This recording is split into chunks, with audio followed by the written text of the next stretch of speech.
தமிழர்களின் பெருமை பேசும் ஆன்மீக பெட்டகம். எனவே ஸ்கிப் செய்யாமல் முழுவதும் பாருங்கள். தமிழரின் சிற்பக்கலைகளை பெருமை பேசும் சிவன் கோவில் உங்களுக்காக பத்மம் யூடியூப் சேனல் வழங்குகிறது.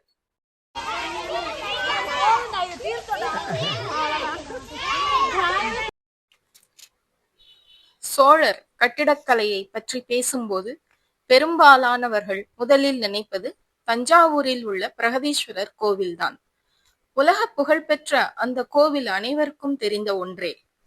ஆனால் அதே அளவுக்கு அற்புதமான சோழர் கலை பாடலாக இருந்தும் அதிகம் பேசப்படாமல் இருக்கும் ஒரு கோவில் இருக்கிறது. அதுதான் கும்பகோணத்திற்கு அருகில் உள்ள தாராசுரத்தில் அமைந்துள்ள ஐராவதேஸ்வரர் கோவில். இந்த கோவில் 12ஆம் நூற்றாண்டில் சோழ மன்னன் ராஜராஜ சோழன் 2ஆம் ஆட்சி காலத்தில் கட்டப்பட்டது. சோழர்களின் சிற்பக்கலை, கட்டிட நுட்பம் மற்றும் அழகிய கலை உணர்வை வெளிப்படுத்தும் ஒரு சிறந்த எடுத்துக்காட்டாக இந்த கோவில் திகழ்கிறது. இந்த கோவிலில் மிக முக்கியமான தனிச்சிறப்பு என்னவென்றால், இது பல நூற்றாண்டுகளாக பெரிதாக மாற்றங்கள் இல்லாமல் அதன் அசல் வடிவத்தில் நிலைத்து நிற்கும் ஒரு கோவில். பல பழமையான கோவில்களில் பின்னர் காலங்களில் கூடுதலாக மண்டபங்கள் சேர்க்கப்படுவது அல்லது மாற்றங்கள் செய்யப்படுவது வழக்கம். ஆனால் தாராசுரம் ஐராவதேஸ்வரர் கோவில் பெரும்பாலும் சோழர்கள் கட்டிய அதே வடிவமைப்பிலேயே இன்று வரை உள்ளது. அதனால் சோழர் கால கட்டிடக்கலையை அதன் இயல்பான வடிவில் காணக்கூடிய அரிய இடமாக இது கருதப்படுகிறது. ஐராவதேஸ்வரர் என்ற பெயர் எப்படி வந்தது என்று தெரியுமா? அதற்கும் ஒரு புராண கதை இருக்கிறது. இந்திரனின் வாகனமாக அறியப்படும் வெள்ளை யானை தான் ஐராவதம். புராணங்களின் படி ஒரு சமயம் முனிவர் துர்வாசர் இந்திரனுக்கு ஒரு தெய்வீக மாலை கொடுத்தார். ஆனால் இந்திரன் அந்த மாலையின் மகத்துவத்தை உணராமல் அதை தனது யானையான ஐராவதத்தின் தலையில் வைத்தார். யானை அந்த மாலையை தரையில் போட்டு மிதித்ததாக கூறப்படுகிறது. இதனால் கோபமடைந்த துர்வாச முனிவர் இந்திரனையும் ஐராவதத்தையும் சாபமிட்டதாக புராணங்கள் கூறுகின்றன. அந்த சாபத்தின் காரணமாக ஐராவதத்தின் தெய்வீக வெண்மை மறைந்து அது கருமையான நிறமாக மாறிவிட்டதாக நம்பப்படுகிறது. இந்த சாபத்திலிருந்து விடுபடுவதற்காக ஐராவதம் சிவபெருமானை வழிபடத் தொடங்கியது.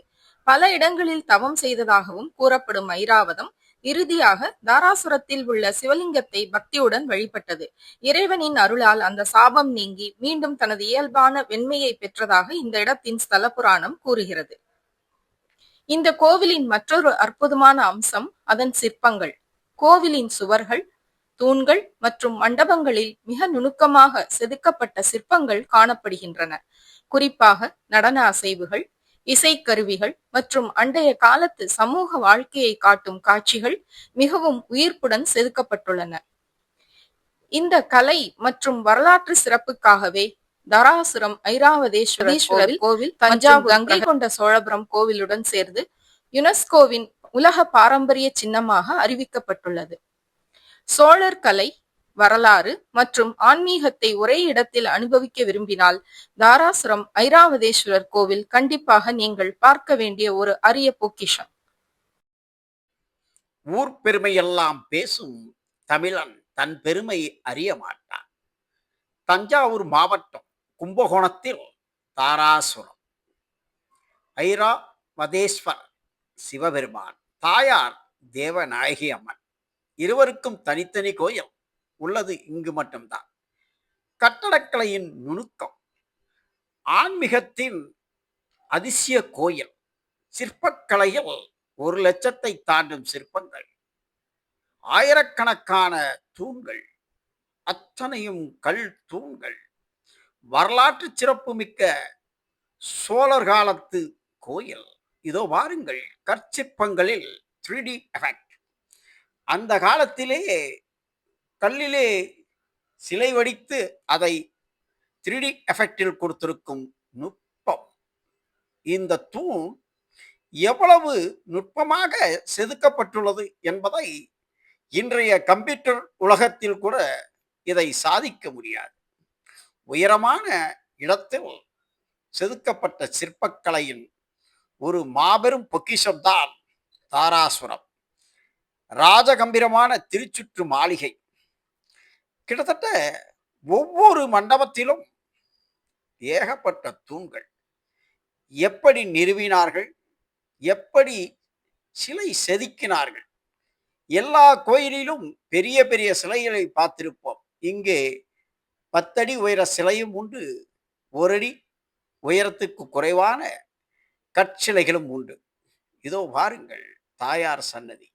இதோ பாருங்கள் சிவபெருமான் சுயம்புலிங்கமாக வீற்றிருக்கும் காட்சி.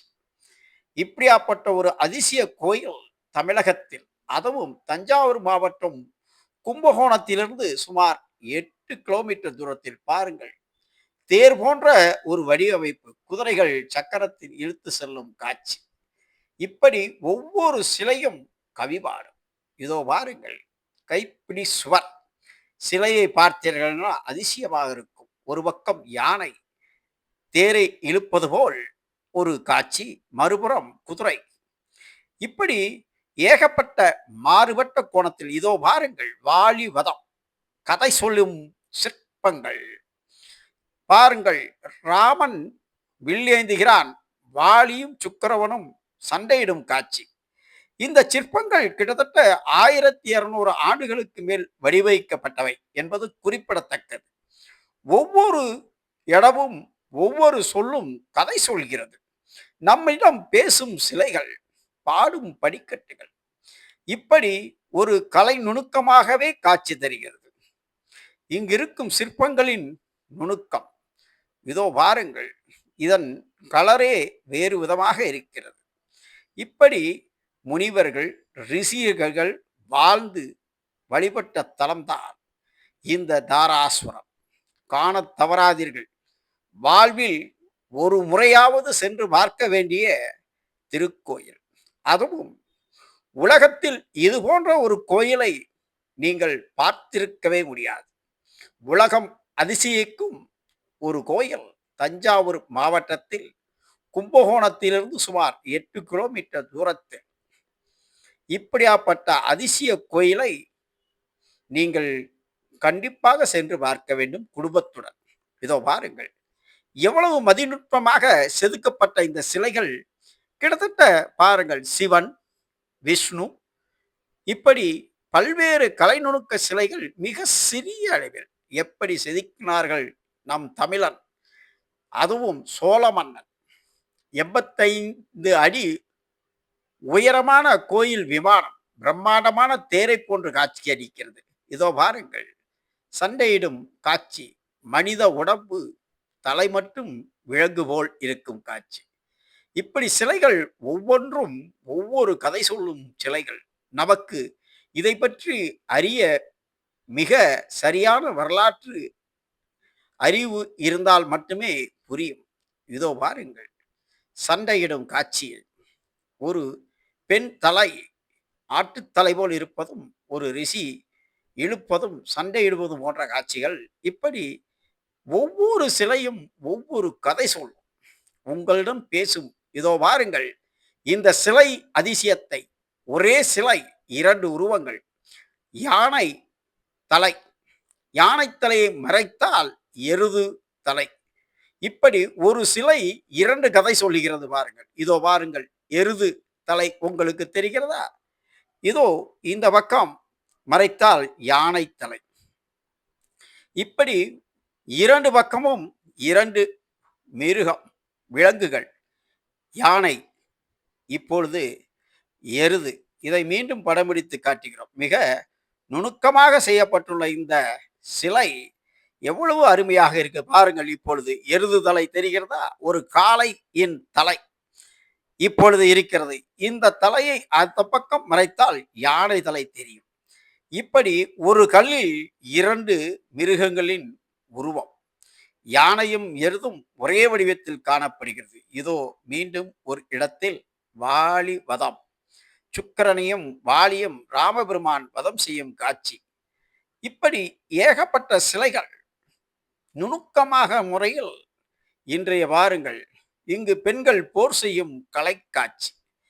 ஏகப்பட்ட பெண்கள் சண்டையிடும் காட்சி. ஒரு பெண்ணுக்கு பிரசவம் பார்க்கும் பெண்கள். அந்த காலத்தில் பெண்கள் பிரசவ முறை இப்படித்தான் இருந்திருக்கும். நின்று கொண்டிருக்கும் பெண் பிரசவ வேதனையில் துடிக்க, 2, 3 பெண்கள் அருகில் நின்று பிரசவம் பார்க்கும் இடம். இதோ சண்டையிடும் காட்சி. இப்படி மல்யுத்தம், சண்டை காட்சிகள், வைத்திய முறைகள், இப்படி ஒவ்வொரு சிலையும் இங்கு பேசும். நீங்கள் ஒரு நாள் போதாது இங்கு சுற்றி பார்க்க. ஆதலால் வெயில் காலத்திற்கு முன்பு சென்று பார்ப்பது உத்தமம். ஏனென்றால் சுற்றிலும் கோயிலை சுற்றிலும் கருங்கல்கள், பட்டியக்கல்கள் என்பார்கள் தென்னிந்திய பக்கம். அந்த கல்கள் புதைக்கப்பட்டுள்ளன. விதவிதமான கோயிலில் இருக்கும் சிற்பங்கள் நம் உள்ளத்தை விட்டு அகலாது. இதோ பாருங்கள், ஒரு குரங்கு ஒரு பெண்ணுக்கு பேன் பார்க்கும் காட்சி. இது கூட கலை நுணுக்கத்துடன் செய்யப்பட்டுள்ளது. ஒரு குரங்கை பாருங்கள், ஒரு பெண் தலையில் பேன் பார்க்கும் காட்சி. இதுதான் தல விருட்சகம். இந்த தலை விருட்சத்துக்கு பக்கத்தில் தான் இந்த எருது, யானை இருக்கும் சிலை இருக்கிறது. இதோ வெள்ளை டேங்க் இருக்கிறதா, அதற்கு எதிர்புறம். இதை பாருங்கள், எவ்வளவு நீளமான உயரமான திருச்சுற்று சுவர்கள். இந்த மாளிகை சோழ வம்சத்தின் கலாச்சார பெருமையை பறைசாற்றும் தாராசுரம். ஐராவதேஸ்வரர் ஆலயம். சோழர்கள் கட்டடக்கலையின் உச்சம். குடிநீர், கோயிலுக்கு எடுக்கப்படும் குடிநீர் கொண்ட கிணறு. இப்படி ஒவ்வொன்றிலும் பார்த்து பார்த்து ஒரு கலைநோக்க ஏற்பாடுடன் செய்யப்பட்டிருக்கும் தாராசுரம் சோழர்களின் பெருமைக்கு மட்டுமல்ல, தமிழர்களின் பெருமையை பறைசாற்றும். இந்த போன்ற பாருங்கள், பள்ளி மாணவர்களுக்கு இந்த கோயிலை பற்றி அருமை பெருமைகளை சொல்லி சுற்றி காட்டும் ஆசிரியர்கள். இவர்கள் அருகில் உள்ள ஊரிலிருந்து இந்த கோயிலை சுற்றி பார்த்து அந்த எருது காலை சிலையில் தங்கள் கையை வைத்து மறைத்து பார்க்கும் காட்சி. இப்படி ஏகப்பட்ட கற்சிலைகள் இந்த கோயிலில் உள்ளது. நீங்கள் பொறுமையாக நிதானமாக ஒவ்வொரு இடமாக சென்று பார்க்க வேண்டும். கவித்துவம், கலைநுட்பம், கல்லிலே கலை கண்டான் என்பது போல் இந்த கல்கள் ஒவ்வொன்றும் ஒவ்வொன்று பேசும். அருகிலே ஒரு சிற்பி. இவர்கள் இந்த கோயிலை நுணுக்க நுணுக்கமாக ஆராய்ந்து கட்டடக்கலையின் நுட்பம், சிற்பக்கலையின் நுட்பம் போன்றவற்றை பேசிக் கொண்டிருக்கிறார்கள். இதோ பாருங்கள், இறைவனுக்கு அபிஷேகம் செய்யும் நீர் வந்து விழும் தொட்டி. அது கிட்டத்தட்ட ஒரு 100 மீட்டர் நீளத்திற்கு கல்லிலே அமைக்கப்பட்டுள்ளது. இந்த தொட்டியில் வந்து அந்த நீர், அபிஷேக நீர் இந்த தொட்டியில் நிரம்புகிறது. பிள்ளைகள், பள்ளி குழந்தைகள் அபிஷேக நீரை எடுத்து தலையில் தெளித்துக் கொள்ளும் காட்சி. இப்படி ஒவ்வொரு விஷயத்திலும் நுணுக்கமான ஒரு கட்டடக்கலை நுணுக்கம் என்றால் தாரேஸ்வரம். இதை பற்றி கதையை நாங்கள் ஆரம்பத்திலே உங்களுக்கு சொல்லியிருப்போம். மேலும் இவ்வளவு பெரிய கோவில் அனைத்தும் கற்களால் செய்யப்பட்டுள்ளது. ஒரு இடத்தில் கூட மண் தரை பார்க்க முடியாது. மிகவும் நேர்த்தியாக இந்திய தொல்பொருள் ஆராய்ச்சியாளர்களின் கையிருப்பில் இந்த கோயில் இருந்தாலும் இதோ பாருங்கள், தேவநாக மொழியில் எழுதப்பட்டுள்ள வார்த்தைகள். இதை படித்து பார்த்தால் சில வார்த்தைகள் தமிழ் வார்த்தைகளா இதோ பேசும், பாடும் படிக்கட்டுகள். வருபவர்கள் எல்லாம் இதை சிதைப்பதால் அரசாங்கம் தற்பொழுது பாதுகாக்கும் நிலையில் அவற்றுக்கு கம்பி கேட் போட்டு சுற்றிலும் வைத்து விட்டார்கள். இந்த சிலையில் ஒவ்வொரு வடிகட்டும் ஒரு இசைவாடும். இதோ பாருங்கள், இந்திய தொல்பொருள் துறை இதற்கென ஏற்பாடுகளை செய்து உள்ளது. ஒரு கோயில் இப்படி இருக்குமா, இப்படி இருக்க சாத்தியமா என்பதை நாம் நினைக்கும் பொழுது ஆச்சரியமாக தான் இருக்கிறது. விமானம் 85 அடி உயரம் ஒரு தேரின் போன்று காட்சி தருகிறது. இப்படி ஒவ்வொரு நிகழ்விலும் தாராசுரம் கண்டிப்பாக பார்க்க வேண்டிய கோயில். அதுவும் குடும்பத்துடன் சென்று பாருங்கள். சிவபெருமானின் அருளும் இங்கு பல்வேறு தோஷ நிவர்த்திகளும் இந்த கோயில் தலத்தில் வந்தால் நீங்கும் என்பது ஐதீகம். எனவே தாராசுரம் ஆன்மீக கட்டடக்கலையின் அதிசயம். இது தமிழர் பெருமை போற்றும் கோயில். அழியாத சோழர் பெருங்கோயில். பிரம்மாண்டமான தேரை போன்ற தோற்றமுள்ள கோயில். கல் தூண்கள் ஒவ்வொன்றும் உங்களிடம் பேசும். புராண கதைகள், நடன அசைவுகள், இசைக்கருவிகள் மற்றும் போர்க்காட்சிகள் நுணுக்கமாக செதுக்கப்பட்டுள்ள சிற்பங்கள். ராஜகம்பீரம், திருச்சுற்று மாளிகை, சோழ வம்சத்தின் கலாச்சாரத்தின் பெருமையை பறைசாற்றும் தாராசுரம். கட்டடக்கலையின் உச்சமாகவே இந்த கோயிலை நீங்கள் சொல்லலாம். நீங்கள் கும்பகோணத்திற்கு சென்றால் ஏகப்பட்ட கோயில்கள், ஒவ்வொன்றும் ஒவ்வொரு விதம். ஆனால் தாராசுரம் தனி விதம். தாயாருக்கு தனி கோயில் அருகிலே உள்ளது. இப்படி தாயாருக்கும் சிவனுக்கும் தனித்தனி கோயில் இருப்பது உலக வரலாற்றில் இதுதான் முதல் முறை. ஏனோ தமிழர்கள் மறந்து விட்டார்கள். இதோ வாருங்கள், ஒரு ஜன்னல், பாம்புகள் போன்ற, பின்னி பிணைந்திருக்கும் பாம்புகள் போன்ற காட்சி. இங்கிருந்து பார்த்தால் முழு கோபுரம், கோயில் அனைத்தும் தெரிகிறது. எப்படி ஒரு கலை நுட்பம்! அதற்கு பக்கத்தில் இருக்கும் சிற்பங்களை பாருங்கள், சிங்கங்கள் எழுந்து நிற்பது போல். இப்படி கோயிலில் எந்த இடத்திலிருந்து எப்படி எந்த வியூவில் பார்க்கலாம் என்பதற்கான ஏகப்பட்ட இடங்கள் இந்த கோயிலில் உள்ளது என்பதுதான் குறிப்பிடத்தக்கது.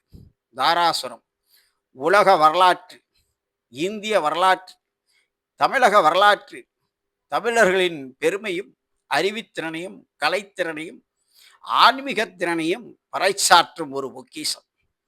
காணத் தவறாதீர்கள். வாழ்வில் ஒரு முறையாவது இங்கு சென்று குடும்பத்துடன் குழந்தைகளை அழைத்து செல்லுங்கள். பேரன் பேத்திகள் இருந்தால் அழைத்து சென்று காட்டுங்கள். இங்கு எந்த விதமான கட்டணமும் கிடையாது. நீங்கள் எளிதாக சுவாமி தரிசனம் செய்யலாம். கோயில் முழுவதும் சுற்றி வரலாம். கும்பகோணத்திலிருந்து 8 கிலோமீட்டர். ஆட்டோ, கார் போன்ற வசதிகள் உள்ளன. ஆட்டோவில் சென்றால் 100 ரூபாய்க்கு மேல் ஆகாது. ஆகவே நீங்கள் தஞ்சாவூர், கும்பகோணம் சென்றால் இந்த திருத்தலத்தை காணத் தவறாதீர்கள். இதோ வாருங்கள், விலங்குகள் அமைப்பு, படி அமைப்புகள் ஒவ்வொன்றும் அதிசயிக்க வைக்கிறது. இங்கே பாருங்கள், எப்படி ஒரு கலை நுணுக்கத்துடன் செதுக்கப்பட்டுள்ள சிங்கத்தின் முடி. இதை ஒரு சிற்பி நமக்கு கூறுகிறார். இதிலும் குறை வந்து கும்பகோணம் பக்கத்துல தாராசுரம் ஐராவதீஸ்வரர் கோயிலுக்கு பக்கத்துல உள்ள அம்மன் கோயில் சன்னதியில தான் எங்க வீடு. ஸ்ரீ பார்வதி சில்க்ஸ். என் பேர் வந்து மோகன். இங்க வந்து நாங்க பட்டு புடவை, காட்டன் புடவை எல்லாம் வீட்டிலேயே வந்து தயார் பண்றோம். நெசவு பண்றதை பார்க்கலாம். நெசவு மினிமம் இந்த இப்போ நெசவு பண்ற தறி பார்த்தீங்கன்னா ஒரு 5 நாள் ஆகும். ஒரு தறி நெசவு பண்றது, ஒரு சேலை.